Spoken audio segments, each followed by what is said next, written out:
All right, ready to start World War II notes, day 3. Today's focus is going to be the war at home. We've talked about the causes of the war, the escalation of aggression by Hitler and the Japanese. The main cause for the U.S., of course, was the bombing of Pearl Harbor. We touched on how the war effort at home brought many American workers back on the job to build war goods and things like that.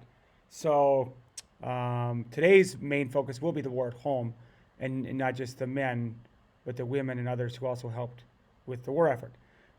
Getting back to the draft, which we ended on yesterday, not everyone fought. There were different ways people could get out of fighting. For example, Congress allowed young men to complete college.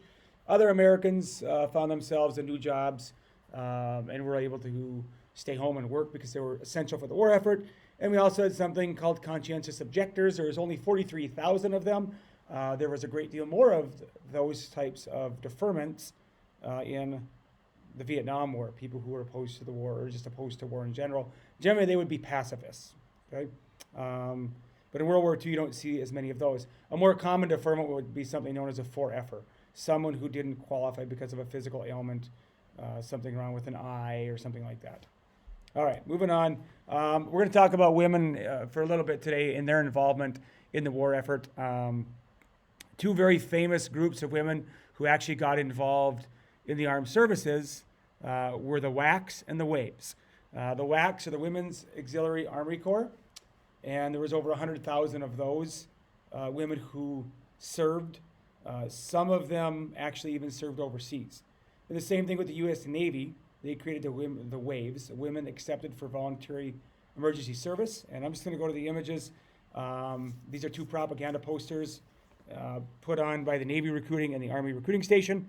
You see enlist in the WWIIs over here, enlist in the WWII over here. And both of them, the purpose was to free up men to fight on the front lines. Women would do clerical services, other services that were generally in an all-male armed services. There were jobs men did that at this time people perceived women could do. And both the WWII and the WWIIs existed until the 1970s, until women were fully integrated into the armed services. But just another unique way that women did serve during World War II. The most famous image of women working during World War II is Rosie the Riveter. I'm assuming most of you have heard of her. Some 2 million women went to work in previously all-male defense plants, where they sometimes made up half the workforce. I think that's a well-understood fact, and I'll just go to the image of Rosie the Riveter, which is the iconic image of World War II women at work. One thing I want to point out about women working during World War II, this would lay the foundation for the women's rights movement of the 1960s.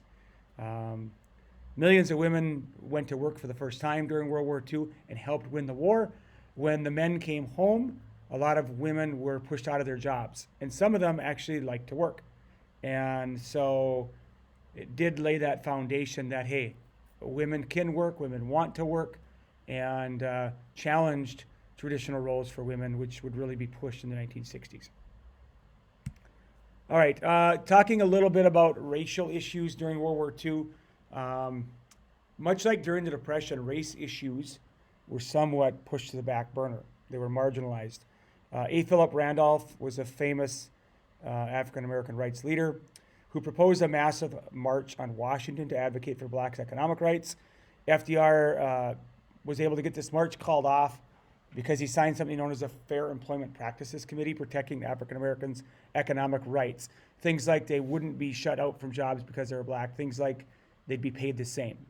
So then Randolph called the march off. Something else that when you think about racial issues, which we'll get into more in the next couple of slides, but the Zoot Suit riots were an oddity that occurred in Southern California. And it was racial tensions between armed servicemen not armed servicemen, but military members in Southern California kind of started fighting against Mexican Americans who wore something known as zoot suits, which were popularized during the Great Depression. And zoot suit riots actually occurred across the country, but the most The biggest of them occurred in Southern California. And there was a famous song when I was growing up called Zoot Suit Riot by the Cherry Poppin' Daddies. That's a kind of an interesting old-fashioned big band song. I have a link to it if you want to watch it. It's interesting. All right, now moving on to the biggest and most massive racial issue in America during World War II, and that is Japanese internment. This is 120,000 native-born Americans of Japanese descent who were sent to relocation camps in the West. Some German Americans and Italian Americans as well. And there are two terms that are the Japanese Americans were known by, and they are Issei and Nisei. And I'm actually going to type those in because I think they're relevant. Issei and Nisei. Issei are Japanese Americans who were born in Japan, and Nisei are Japanese Americans who were born in America. They were born American citizens, and we put them in camps. Now, American government refers to it as internment camps, but in reality, they are concentration camps. In fact, a famous book written in the 1960s is called America's Concentration Camps. They were concentrated individuals.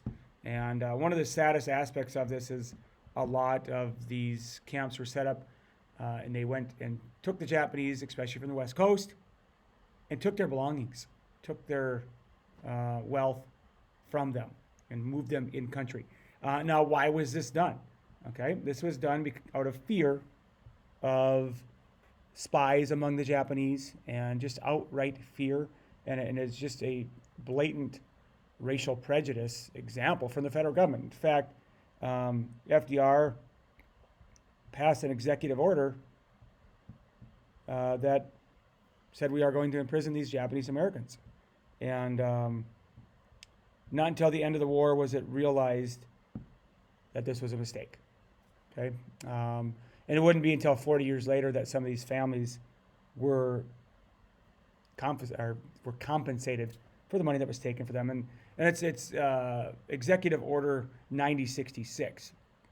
Okay, and it's FDR was a great president, but like all presidents, he made mistakes, and this is obviously one of his great mistakes. These are the locations of the concentration camps, or the internment camps. You can see they're all away from the coastal areas. Again, that fear of spies. And you can realize war brings out fear, and people do irrational things. So this wasn't uncommon. It was unfortunate. All right, we will end there today.